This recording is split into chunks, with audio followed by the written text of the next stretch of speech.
उसके आस में सत्संग का आयोजन किया गया था। लेकिन अभी लाखों करोड़ वर्ष पहले जिस तरह से आज बगल में कई बार मैंने लोगों को आमंत्रित किया, कोई नहीं पहुंच पाए, उसी तरह से इन पौधों के जो कि अब मनुष्य थे, ये आवाज लगाने पर भी महात्माओं के दर्शन नहीं किए, सत्संग में नहीं पहुंचे, जिसका कारण मनुष्य शरीर छूटने के बाद आज पेड़ पौधा बन करके पूरे विश्व में अस्थावर की जन्म में एक जगह स्थिर पड़े हुए हैं। वो घूमने फिरने टहलने वाले नहीं है। तो 30 लाख प्रकार के पौधा होते हैं जो मौसम और जलवायु के हिसाब से पूरे विश्व में फैले हुए हैं। 30 लाख प्रकार के एक तत्व वाला प्राणी है। इसी के कारण उसके बीज, फल, फूल, तना, पत्ता खाने की इजाजत हम मानव मनुष्य को उस परमपिता परमात्मा ने संत ऋषि मुनि के माध्यम से ये आदेश जारी कर दिया, दे दिया। इसके खाने से किसी तरह का कोई पाप नहीं लगता है। और 2 तत्व वाला प्राणी उखमज कहते हैं। उखमज का मतलब होता है अपने आप जन्म लेना, अपने आप पैदाइश हो जाना। आप पढ़े लिखे लोग बड़े सवाल खड़ा करेंगे कि अपने आप किसकी पैदाइश हो सकती है, यह तो संभव नहीं है। तो मैं अभी प्रमाण देता हूं। ये देवियां सामने बैठी है, बाल बढ़ाती है, बाल को यदि साफ नहीं किया जाए अपने आप इसमें भील पैदा हो जाता है। जानवर को स्नान नहीं कराया जाए, नाना प्रकार के असंख्य अठगुरबा पैदा हो जाता है। आप कपड़े पहनते हैं, कपड़े को यदि साफ नहीं किया जाए इसमें जू पैदा हो जाता है। कुहासा गिर रहा है, ये कुहासा जब पेड़ पौधे पर पड़ता है तो नाना प्रकार के कीड़ा खेतों में देखने को मिलता है, यह प्रमाण है। तो 27 लाख प्रकार के उखमज 2 तत्व वाला प्राणी है। अब 14 लाख प्रकार के पक्षी और 9 लाख प्रकार के जल में रहने वाले जंतु, ये दोनों अंडज कहलाते हैं। अंडज का मतलब होता है अंडा देना पहले, और अंडा के अंदर उसके बच्चे धीरे धीरे बड़े हो जाते हैं। पूरी तरह उसके बच्चे जब तैयार हो जाएंगे, अंडा स्वतः फट जाएगा, उसके बच्चे निकल आएंगे। 2 आंख बंद होता है। जैसे चूहा को आपने अपने घरों में देखा होगा, अंडा पैदा होता है, बिल्ली अंडा पैदा होता, कुत्ता अंडा पैदा होता, शेर सियार चीता से अंडा पैदा होता है। 2-4-8 दिन के बाद उसका आंख खुलता है। ठीक इसके उल्टा जो शाकाहारी जानवर होते हैं, जन्म के समय से ही 2 आंख खुला रहता है, हाथ पैर के नाखून चिकने चौड़े होते हैं, मनुष्य की तरह पानी को खींच के पीता है। और जानवर जो मांसाहारी है तो पानी में खड़ा रहेगा, फिर भी पानी को जीभ से चाट कर पिएगा। यही दोनों में अंतर होता है। लेकिन आज अफसोस की बात, देश और दुनिया में यह शोर मच गया कि मनुष्य सर्वाहारी या मनुष्य मांसाहारी प्राणी है। देखिए, जय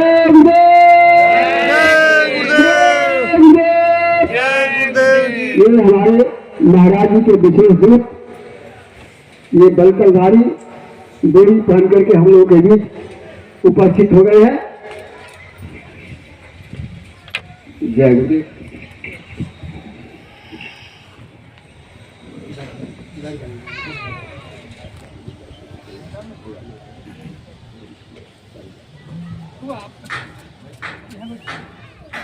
आइए,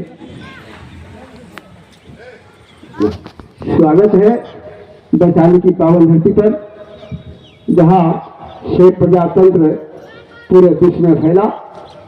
हम सभी वैशाली वासी आपका तहे दिल से हार्दिक अभिनंदन करते हैं। जय गुरुदेव।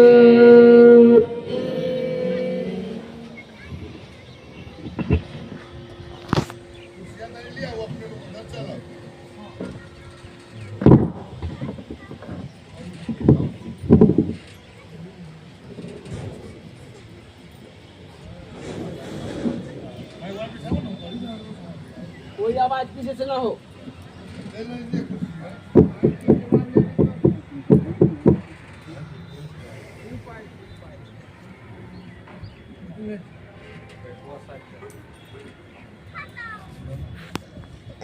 शरीर दे करके क्या इसी काम के लिए भेजा था? कभी भी विचार नहीं किया। कौन सा प्रभु जो मानव शरीर हमको देता है? जब महापुरुष आते हैं तो 5 नाम का दान देते हैं। आप सत्संगी हैं, आपको मालूम होगा 5 नाम के दान में जो पहला नाम है वही काल भगवान, संसार के रचयिता, जो संसार को चला रहा, व्यापक ब्रह्म निरंजन, निर्गुण विगत विनोद, सोज प्रेम भगति बस कौशल्या की गोद। वही जहां से भगवान राम आए थे, उन्होंने इस संसार को चलाने वाला वही प्रभु जब आपको मानव शरीर देना होता है तो आपको सामने बैठाते हैं और कहते हैं कि आपको मानव शरीर दे करके इस गांव शहर में भेज रहा हूं। अरे सामने गुरु बैठे हैं, जो वक्त का गुरु होते हैं उस समय का, वो गुरु भी वहां सामने मौजूद होते हैं। और काल भगवान कहता मानव शरीर दे रहा हूं, ये गुरु बैठे हैं, गुरु के पास में जा करके रास्ता ले करके अपनी जीवात्मा को जगा करके अपने देश, अपने घर वतन को चले आना। और मेरे इस शरीर को जैसे दे रहा हूं, पाक साफ पवित्र साफ सुथरा, मेरे इस शरीर को अपना काम कर लेना और मेरे इस शरीर को इसी तरह से साफ सुथरा मुझे लौटा देना। इतना उसने बताया। और फिर उन्होंने प्रारब्ध पहले रचा। प्रारब्ध में हमको सब कुछ दिया, जो हमारे प्रारब्ध में है, जैसा हमारा धर्म कर्म है, उसी के आधार पर उसने हमको सब कुछ दिया। मकान दुकान, बेटा बेटी, धन दौलत, पति पत्नी, रुपया पैसा, कपड़ा, भोजन पानी, जितने हमारे प्रारब्ध में पहले लिखता है कि ये साधन, ये चीज आपको मिलेगा। यानी कर्मों का विधान बनाया। प्रारब्ध पहले रचा, पीछे रचा शरीर। सब देने के बाद माँ के पेट में जीवात्मा को उतारता है, पहले देता है, इसके बाद में माँ के पेट में जीवात्मा को उतारता है। और ये विधान बना दिया कि कर्म प्रधान विश्व रचि राखा, जो जस करे सो तस फल चाखा। जो जैसा करेगा उसी तरह से उसको सजा मिलेगी, नरकों 84 में जाना होगा। और ये भी विधान बना दिया कि नर तन धर गुरु सेवे नाही, सो जन अवसर नरक को जाही। मानव शरीर दे रहा हूं, ये गुरु बैठे हैं, गुरु पा करके अगर गुरु को पा लिया तो आपको जो है रास्ता गुरु बता देगा तो अपने घर। और गुरु के पास में नहीं गए, वो गुरु के पास में जो नहीं गया उसको नरकों में जाना होगा। ये विधान बना है, इसको कोई काट नहीं सकता। ये विधान बना करके भेजा और दिया, फिर माँ के पेट में उतारा। इस कर्मों के विधान को, कर्मों की सजा से कोई बच नहीं सकता, इससे ज्यादा नहीं मिलेगा। और उसके बाद को छोड़ करके उसने कहा था शरीर दे रहा हूं, इसलिए दे रहा हूं कि आए थे हरि भजन को, आए बसाया गांव। भगवान की पूजा पाठ के लिए, इबादत के लिए, प्रार्थना के लिए मानव शरीर दे करके भेजा था। और आर बसाया गांव, गांव बसा लिया, परिवार बसा लिया, संसार बसा लिया, समाज बसा लिया। इस काम को करने में लग गए। आए थे किस काम को, किया कौन सा काम, भूल गए भगवान को, कमा रहे धन धाम। इसको इकट्ठा करने में चारों तरफ से लग गए। और इसी को इकट्ठा करते करते, बनाते बनाते तब तो मनुष्य शरीर का समय पूरा हो गया। आज जब मनुष्य शरीर का समय पूरा हो गया, वहां से वारंट और प्रमाण जमदूत लेकर के आ जाते हैं और आते ही आवाज मार दिया, खड़े हुए आवाज मारा, गीता देवी, सीता देवी, रामलाल, मोहनलाल, तुम्हारे शरीर का समय पूरा हो गया, जल्दी से खाली करो और चलाओ। तो कोई यहाँ से जाना नहीं चाहता है, स्त्री हो, पुरुष हो, बच्चा हो, जवान हो, बूढ़ा हो, चाहे कितने भी बीमार हो, कोई यहाँ से मरना नहीं चाहता है, जाना नहीं चाहता है। क्यों नहीं जाना चाहता? उसने तो हमको सब कुछ दे करके भेजा, मकान, दुकान, बेटा बेटी, पति पत्नी, रुपया पैसा, विद्या भाषा, वो सब दे करके भेजा।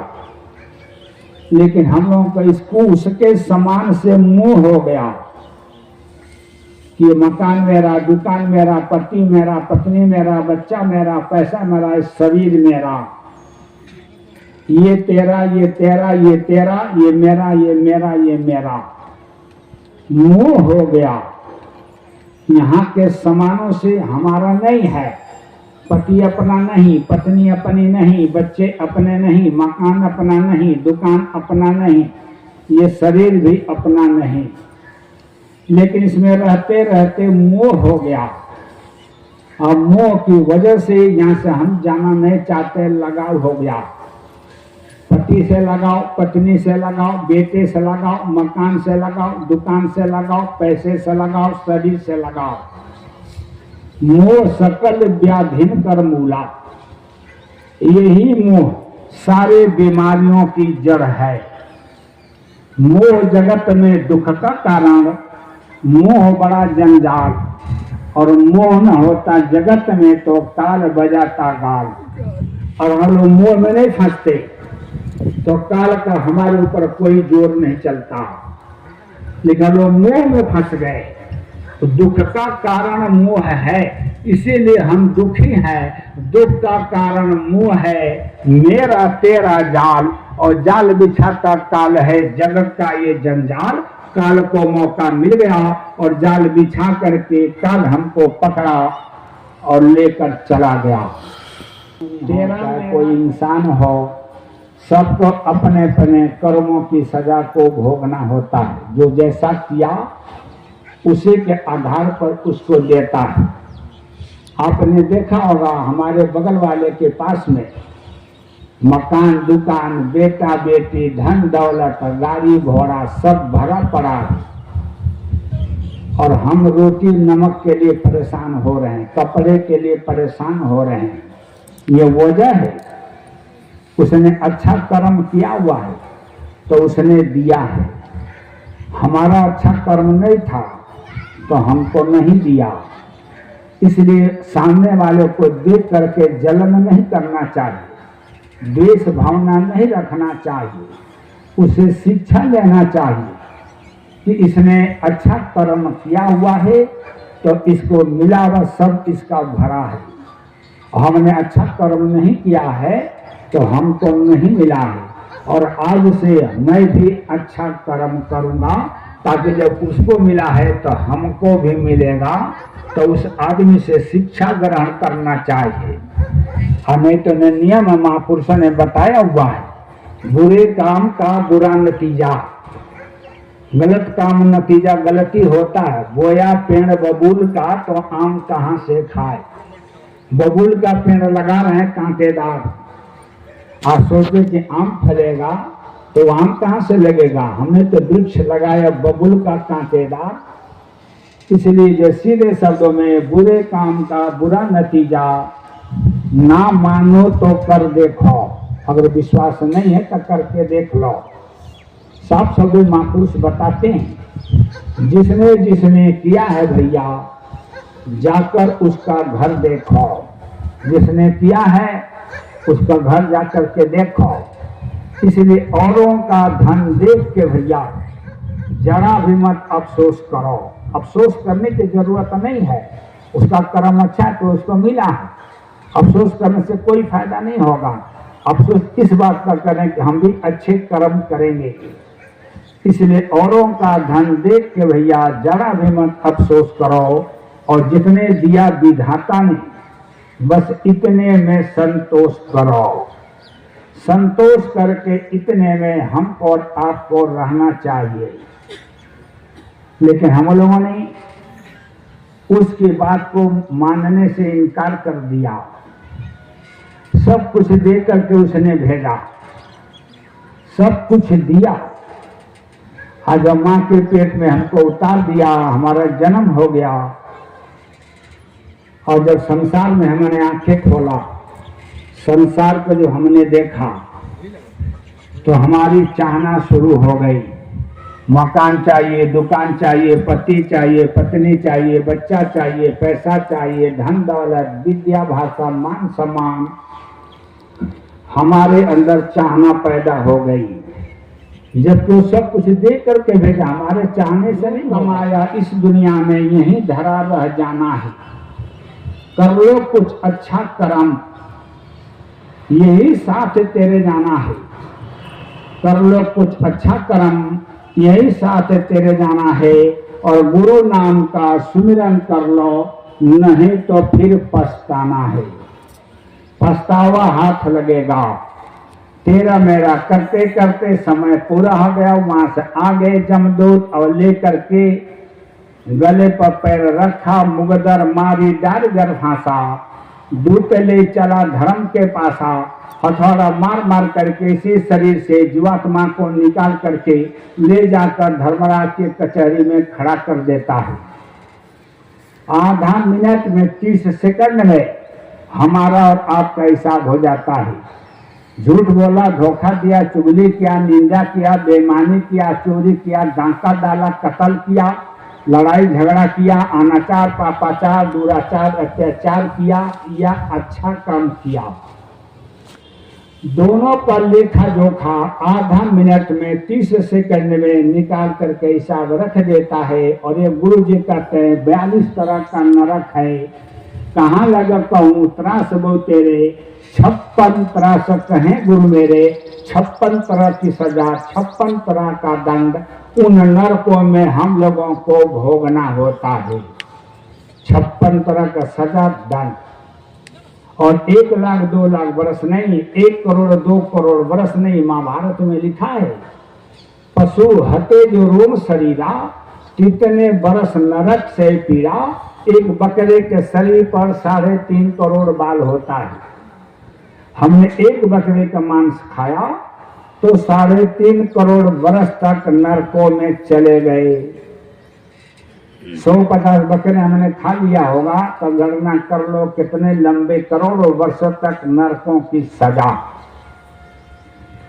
कल्प कल्प तक भोगे नरक का बाबा जी बताते हैं। कल्प एक एक नरक में एक एक कल्प तक हमको सजा मिलती रहती है। एक कल्प कितने का होता है, मैं आपको थोड़े में समझा दूं। छोटे में 4 अरब 31 करोड़ 82 लाख 72 हजार बरस का एक कल्प होता है। इतनी लंबी लंबी सजा एक एक नरक में। चारों युग 84 भोगी, अति दुख पाया नरक रहा। जन्म जन्म दुख पावत बीते, एक क्षण कहीं न चैन रहा। पाप पुण्य बस विपदा भोगी, और नए सतगुरु के शरण रहा। अब यह देह मिली कृपा से, करो भक्ति जो करम दहा। एक अवसर, एक मौका उस प्रभु ने 84 लाख दुनिया भुगतने के बाद ये मानव शरीर दे करके भक्ति करने के लिए भेजा है। क्या भक्ति करना, तो किसकी भक्ति? रघुपति भगति सुलभ सुखकारी, सो ताप शोक भय हारी। उस प्रभु की भक्ति, रघुपति राम की भक्ति करने के लिए यह मानव शरीर हमको दे करके भेजा था। लेकिन राम को हमने देखा नहीं, हम लोग जानते नहीं हैं कहाँ रहता है, आवाज कौन सी है, नाम क्या है, शकल क्या है, हम लोगों को पता नहीं। और भक्ति का मतलब होता है जो राम कहते उसको हम करते, राम जो बताते जो कहते उसको हम करते, उसका नाम भक्ति है। और हम लोग कुछ जानते ही नहीं है, तो प्रभु को पहचानते नहीं है, तो कैसे प्रभु की भक्ति होगी। तो सीधे ही वो प्रभु ने कहा, प्रभु अपने मुख से कहें साधु मेरी देह, इनकी चरणन की मुझे प्यारी लागी खे। उस प्रभु ने कहा जो साधु होगा वही मेरी शरीर है, साधु ही मेरी शरीर है। और जब साधु मिल जाएगा, साधु मिले साहब मिले, अंतर रही नरे, मन सबाचा करमना साधु साहब। उस साधु में और साहब में कोई अंतर नहीं होता। तो प्रभु ने कहा मैं ही साहब बन करके आता। साधु मनुष्य देह प्रधान, बिना भजना भगवान के, चली अकारथ जान। 84 लाख दुनिया है, 84 लाख दुनिया में सर्वश्रेष्ठ, सबसे सुंदर और सलोना ये मानव शरीर उस प्रभु ने हमको आपको दे करके इस गांव शहर में किस लिए भेजा है। कभी भी हम लोगों ने चिंतन मनन नहीं किया, किसी जानकार से नहीं पूछा कि कब हूं का करी करुणा न देही, देत इस बिनु हे स्नेही। बड़ी दया करके, बड़ी मेहरबानी करके वो प्रभु ने हमको मानव शरीर दे करके यहाँ किस लिए भेजा है, कभी विचार नहीं किया। अपने मर्जी से हम लोग समझ लेते हैं कि अच्छा भोजन करने के लिए, अच्छा कपड़ा पहनने के लिए, अच्छे मकान में रहने के लिए, यानी खाओ पियो मौज मस्ती करो। मतलब मकान दुकान कार कोठी बंगला, बीवी बच्चे, नाते रिश्तेदारी, मान सम्मान, पद वदा, पढ़ाई और लिखाई।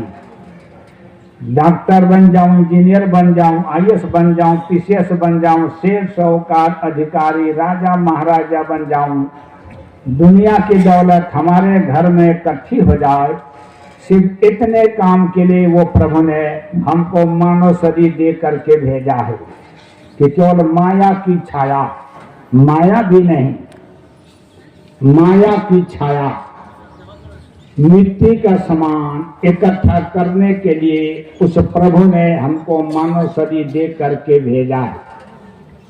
और यही माया की छाया, यही मिट्टी का समान इकट्ठा करने में रात दिन हम लोग लगे हुए हैं। 24 घंटा इसको बनाने में, इसको पाने में, माया की छाया मिट्टी के समान में 24 घंटा लगे हुए हैं। दिन भर तन से भागते हैं, शरीर से, और जब रात को सोते हैं तो मन से भागते हैं। 24 घंटा भगम भाग मची हुई है। किसी तरह से हमारे घर में धन दौलत, रुपया पैसा, मान सम्मान, मकान दुकान किसी तरह से हमारे घर में आ जाए, इसी काम को करने में लगे हुए हैं। ऐसी को करते करते करते करते तब तक मनुष्य शरीर का समय पूरा हो गया और यहाँ से छोड़ करके चले गए। कभी भी विचार नहीं किया, कभी भी नहीं सोचा